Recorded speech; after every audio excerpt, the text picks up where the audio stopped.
자, 이번 시간에는 OCP, 즉 개방 폐쇄 원칙에 대해서 한번 이야기를 해보도록 하겠습니다. 개발자들은 이제 이런 희망사항을 가지고 있죠. 언제나 새로운 기능은 쉽게 추가하고 기존의 기능에 대한 수정은 쉽게 할 수 있는 그런 희망을 가지고 있는데요. 사실은 그게 말같이 쉽지가 않습니다. 개방 폐쇄 원칙은 버트런드 마이어가 1988년에 제안한 원칙이죠. 오픈 클로즈드 프린시플이라고 합니다. 개방 폐쇄 원칙은 다음과 같이 설명할 수가 있습니다. 소프트웨어 개체, 즉 클래스, 함수 등 소프트웨어를 이루는 모든 단위를 말하는 거죠. 소프트웨어 개체는 확장에 대해서는 열려 있고 수정에 대해서는 닫혀 있어야 한다. 개방 폐쇄 원칙에는 이제 두 가지 중요한 속성이 있는데요. 확장에 대해서는 열려 있고 수정에 대해서는 닫혀 있어야 된다고 말씀드렸잖아요. 확장에 대해서 열려 있다는 말이 무슨 말이냐면은 새로운 기능을 확장하기 위해서 잘 동작하는 기존의 코드를 최대한 손대지 않고 새로운 코드를 추가하는 것만으로도 이제 새로운 기능을 더 추가할 수 있어야 된다는 말입니다. 그리고 수정에 대해서 닫혀 있어야 된다는 말은 새로 추가되는 코드 혹은 수정되는 코드가 기존 코드의 변경을 초래하지 않아야 한다는 겁니다. 즉 어떤 기능을 새로 추가하기 위해서 기존의 코드를 많이 수정해야 된다든지 어떤 변경이 있어가지고 수정을 해야 되는데 한 군데에서 수정이 일어나는 것이 아니라 코드의 여러 군데에서 수정이 일어난다면 수정하기도 힘들 뿐만 아니라 수정 후에 테스트를 하기에도 굉장히 까다로운 상황이 됩니다. 자, 그래서 이제 OCP를 준수해서 코딩을 하게 되면은 이제 코드의 경직성이 줄어들게 되고요. 빠르고 안정적인 수정을 할 수 있게 됩니다. 그러니까 결국은 사이드 이펙트를 최소화시키면서 작업을 할 수 있게 되는 것이죠. 경직성이란 말이 이제 여기서 간단히 설명드리면은 코드를 수정하기 어렵게 되어 있거나 그렇죠? 수정을 하더라도 사이드 이펙트가 일어나기 쉬운 상태를 말하는 거죠. 코드가 예전에 설명드린 것처럼 스파게티 코드로 이제 심하게 얽혀 있다면은 어떤 새로운 기능을 추가하거나 기존의 기능에 대한 수정을 할 때도 수정 자체가 굉장히 어려울 뿐만 아니라 그렇게 수정을 했다 하더라도 그 수정의 결과로 인한 다른 사이드 이펙트가 일어나기 쉬운 상태가 됩니다.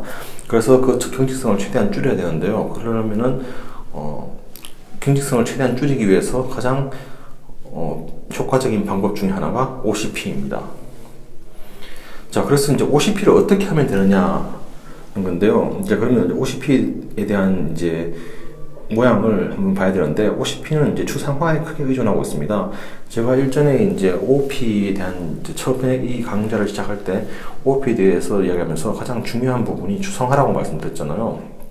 그래서 OCP 역시 이 추상화에 굉장히 크게 의존하고 있습니다.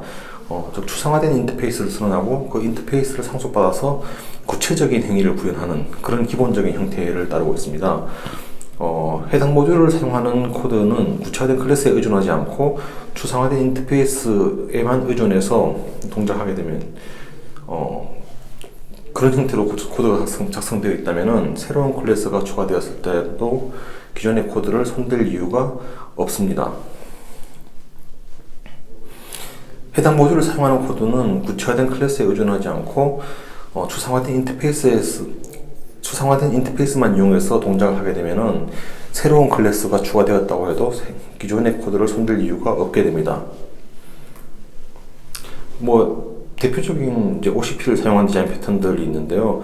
사실은 이런 것들을 굳이 일일이 나열할 필요를 못 느끼겠어요. 왜냐면은 솔리드의 거의 대부분 영역들이 디자인 패턴에 굉장히 많이 녹아들어 있기 때문에 이거를 다시 또 하나씩 설명하는 것은 참 좀 지겨운 이야기지만 이야기 한번 해볼게요. 앱스트랙트 팩토리 같은 경우에는 새로운 팩토리를 추가하기 위해서 앱스트랙트 클래스 상속받아 구현을 하나 더 추가하면 됩니다. 커맨드 같은 경우에도 새로운 동작을 이제 앱스트랙트 커맨드 상속받아 가지고 하나 그냥 추가하면 되는 거죠. 스테이트 역시 마찬가지로 새로운 상태가 생긴다면은 그냥 스테이트를 상속받아 가지고 하나 추가하면 되는 거죠. 스트래티지 역시 마찬가지로 새로운 알고리즘을 또 하나의 새로운 구현체를 만들어서 사용하면은 기존의 코드들은 모두 수정 없이 작동 가능한 그런 형태가 됩니다. 기본적인 원리는 저번에 이제 SRP를 이야기할 때도 말씀드렸지만 기본적인 원리는 결국 동일하고요. 용도에 따라서 다른 의미가 붙어 있고 용도가 약간씩 다르거나 그 기본적인 모양 같은 유사한 형태를 갖추고 있지만은 디테일한 부분에서 조금씩 차이가 나는 모습을 보이고 있습니다. 자, OCP를 따르지 않았을 때 어떤 이제 코드의 냄새가 나냐면요. 어떤 타입에 대해서 반복적인 조건 분기가 나타나게 됩니다. 좀 그런 경우 굉장히 많죠. if나 스위치 같은 경우 이제 우리가 어떤 타입을 enum으로 만들어놨다면은 그렇죠. 대부분 그걸 굉장히 스위치문을 이용해서 굉장히 많이 사용을 해야 되는데 한두 개면 괜찮은데 예를 들어서 전체 코드의 한 수십 군데에서 같은 타입에 대해서 enum 값을 계속 스위치문이나 if문으로 반복적으로 처리하고 있다면은 얘는 OCP를 따르지 않았을 가능성이 굉장히 높습니다.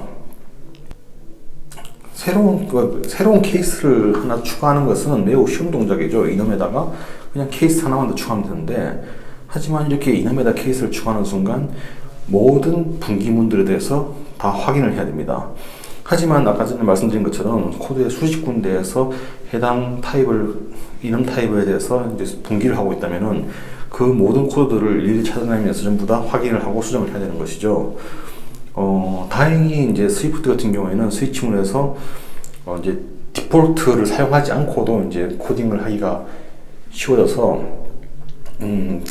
디폴트를 사용하지 않은 상태로 코딩을 한다면은 어쨌든 새로운 케이스가 하나 추가되면 그 사용하고 있는 스위치문들에서 전부 다 이제 에러가 나오기 때문에 이제 비교적 쉽게 찾아갈 수는 있지만 실제로 굉장히 복잡한 코드에서는 그 역시도 좋은 상태는 아니고요. 또 심지어 이제 디폴트를 사용하고 있다면은 이제 그 부분은 이제 코드의 수정에서 누락될 가능성이 굉장히 높은 거죠. 그렇게 수정에서 누락된 코드는 반드시 이제 거기서 버그를 일으킬 가능성이 커지게 돼 있죠. 그래서 이제 결국은 이제 이런 형태는 수정에는 닫혀 있지 않다. 즉 말씀드린 것처럼 수정이 여러 군데서 벌어지기 때문에 수정에는 닫혀 있지 않다라고 말씀드릴 수가 있습니다. 자, 다음에는 enum을 사용한 예예요. 비클이 있는데 세단과 스포츠 유틸리티라는 두 개의 케이스가 있어요. 그래서 일반적으로 그냥 enum만 이용했다면 다음과 같이 코딩을 할 수 있겠죠. 예를 들어서 이 자동차는 세단이므로 SUV이므로 요금은 얼마입니다 라는 게 있을 때 세단과 SUV에 따라서 이제 각각 이제 표현되어야 될 텍스트가 달라지고요. 요금도 역시 달라지게 되는 거죠. 그렇다면 이런 식으로 두 번의 if문 또는 두 번의 스위치문이 사용돼야 됩니다. 자, 그런데 이제 스위프트는 이제 조금 더 세련된 표현을 할 수 있게 되죠. 그래서 이런 식으로 enum 안에다가 리더블 네임이라든지 찰지 텍스트 같은 어떤 스위치문들을 모아 놓을 수가 있죠. 스위프트로 코딩할 때 이렇게 enum에 대한 스위치문들이 여기저기 흩어져 있는 것보다 이렇게 한 군데 enum 안에 모여 있는 것이 훨씬 더 효과적인 코딩을 할 수 있습니다. 이 경우에는 해치백이라는 걸 하나 더 추가했고요. 그렇기 때문에 이제 케이스가 3개로 나눠지는 거죠. 앞에 있는 코드와 동일하지만 한 가지 케이스가 더 추가됐음에도 불구하고 훨씬 더 코드의 전반적인 리더빌리티는 좋아진 상태입니다. 그래서 이 자동차는 리더블 네임 플러스 이므로 요금은 플러스 타입 차지 텍스트 이런 식으로 해서 좀 더 예쁜 형태로 이제 가독성이 높은 형태의 코드를 만들어낼 수 있죠. 자, 하지만 이런 식으로 또 이제 계속 추가가 되는 거죠. 그래서 이 스위치문을 사용돼야 될 것이면 run이라는 굉장히 뭔가 복잡한 코드가 있다면은 여기 이제 케이스 세단에 이제 또 뭔가 복잡한 코드를 넣어야 되는 것이고 해치백에도 복잡한 코드를 넣어야 되고 스포츠 유틸리티에도 복잡한 코드를 넣어야 됩니다. 자, 이렇게 되면은 제가 처음에 이야기했던 이제 1200 룰에서 이제 크게 벗어난 상황이 돼요. 스위치문이 이제 1200 룰의 어떻게 보면 쥐약인 케이스인데 1200 룰을 제대로 쓰려면은 스위치문을 사실상 거의 쓸 수가 없는 수준이 돼요. 굉장히 스위치문을 제한적으로 사용하게 되거든요. 자, 이 경우에는 이제 여기서 복잡한 동작이라고 설명드렸죠. 그럼 여기 각각 케이스마다 최소한 뭐에서 100줄이 들어간다. 100줄 이상이 들어간다. 그랬을 때 굉장히 복잡한 코드가 되는 거죠. 자, 이런 상황을 이제 방지하기 위해서 이제 OCP를 이제 어떻게 쓰는지를 보게 될 겁니다. 자, 이 상황에서 이제 비클을 이제 enum이 아니라 프로토콜로 만들게 됩니다. 프로토콜 이제 다른 랭귀지에서 애브스트랙트 클래스를 쓰든지 어쨌든 추상화된 어떤 형태의 타입을 선언하고요. 여기서 리더블 네임, 차지 텍스트, 런 같은 선언을 해주고, 얘를 상속받은, 이 프로토콜 상속받은 스트럭트든 클래스든 만들어가지고 이런 식으로 각각의 자기가 표현해야 될 내용만 적어줍니다. 그래서 세단 같은 경우에는 리더블 네임에 세단이라고 하고, 차지 텍스트 같은 경우에 만원, 그리고 런에도 그 세단 내 동작에 대한 코드만 만들어 놓는 거죠. 이렇게 되면 어쨌든 한 개의 이넘 안에서 굉장히 복잡한 다양한 모든 타입의 코드를 전부 다 소화해야 되지만, 이런 모양으로 바뀌게 되면 각각의 클래스들로 분리가 된 상태에서 그런 동작에 대한 소화를 하게 되고, 결정적으로 차이점은 여기서는 분기문이 아예 사라져 버렸죠. 그렇기 때문에 사용하는 코드에서도 보면은 차이가 별로 없어요. 분기문이 사라졌지만은. 그래서 이제 베이클을 만들 때 스포츠 유틸리티를 만들고, 그 다음에 똑같은 식으로 사용하면은 기존 코드와 동일하게 동작하게 됩니다. 자, 이렇게 했을 때 장점은요, 새로운 타입이 추가될 때마다 기존 코드 같은 경우에는 타입을 이넘에다 추가하고 스위치문을 다 고치고 뭔가 스위치문에 그때는 코드를 집어넣는 그런 형태가 되거나, 아니면 심지어 그 스위치문들이 이넘 안에 있지 않고 여러 군데 흩어져 있다면은 그것을 일일이 찾아내면서 다 수정을 해야 되지만은, 이 경우에는 클래스, 만약 새로운 타입이 추가되다고 클래스 하나만 더 추가하고 프로토콜에서 지정해 놓은 그런 프로퍼티랑 펑션만 구현해 준다면은 전혀 기존의 코드에 영향을 주지 않고 새로운 타입이 하나 더 추가되고 새로운 동작들이 추가될 수가 있는 구조가 되는 거죠. 자, 이쯤 들어보면은 OCP가 굉장히 뭔가 만능인 것처럼 보여요. 그래서 이제 OCP는 과연 실버 블렛인가? 예, 안타깝게도 그렇지는 않습니다. OCP가 방금 말씀드린 것처럼 굉장히 간결한 코드를 만들어낼 수도 있지만은, 만약에 이게 남용된다면은 불필요한 복잡성을 띠게 됩니다. 예를 들어서 결국은 상속을 이용해서 구현체를 따로따로 만들어야 된다고 말씀드렸지만은, 이게 굉장히 케이스가 많고, 그러니까 이놈의 타입들이 많고, 그 다음에 그 각 타입별로 동작해야 될 것들이 굉장히 복잡하다면은 이런 게 각각의 객체로 분리된 어떤 클래스들이 코드를 단순화시키는데 크게 도움이 되겠지만은, 반대로 새로운 타입이 추가될 가능성이 별로 없고 이놈 케이스 개수도 별로 안 되는 상황임에도 불구하고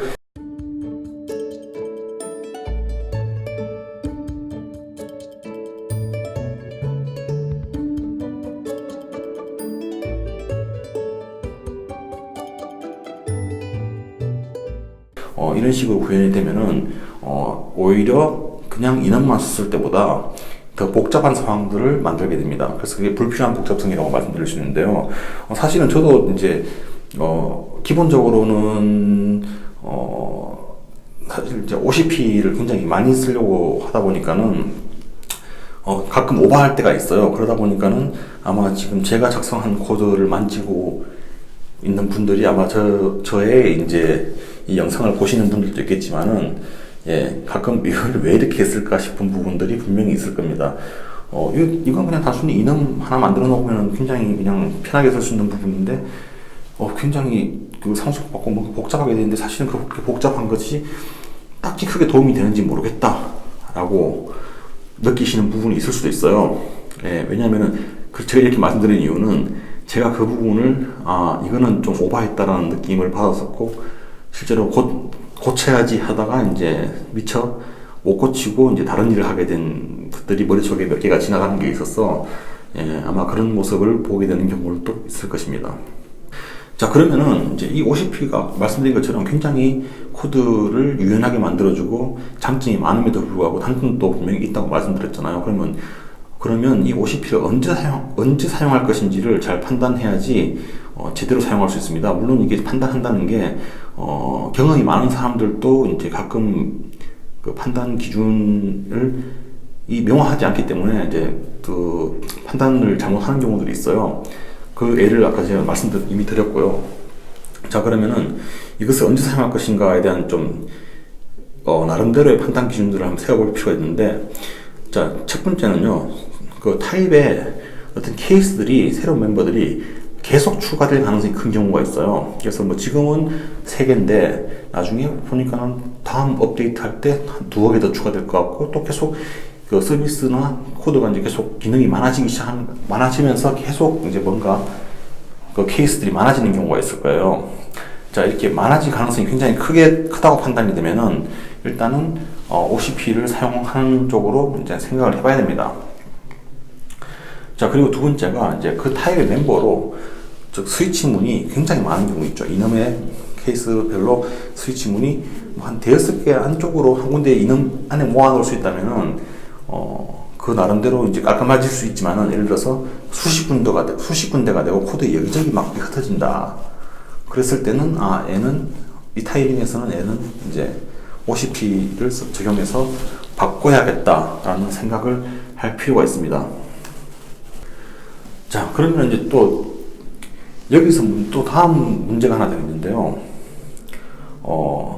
하다 보면은 이제 아까 말씀드린 것처럼 이제 오픈 시켜야 될 것, 즉 확장에 열어놔야 될 것과 수정에 클로즈 시켜야 될 것을 이제 판단을 해야 되는데 어떤 부분을 오픈시키고 어떤 부분을 클로즈 시킬 것인가가 사실은 이게 더 어려워요. 자, 이 말은 즉 무슨 말이냐면은 어떤 부분을 추상화시키고 어떤 부분을 구체화시킬 것인가에 대한 이야기인데 사실은 이게 굉장히 판단하기 어렵습니다. 그렇기 때문에 명확하게 판단되지 않을 때는 일단 먼저 변경이 없다고 가정하고 개발을 시작하는 거죠. 왜냐면은 이런 판단을 할 수밖에 없는 게 저번에 제가 이제 그 가치와 원칙에 대해서 말씀을 드렸잖아요. 근데 그 가치에서 순서가 있었죠. 제일 중요한 게 커뮤니케이션이고, 두 번째가 단순성, 세 번째가 유연성이었어요. OCP는 유연성은 높은데 단순성이 떨어지는 상황이 가끔 발생합니다. 예, 그렇기 때문에 미래의 유연성을 확보하기 위해서 현재의 단순성을 해칠 필요가 없다는 거죠.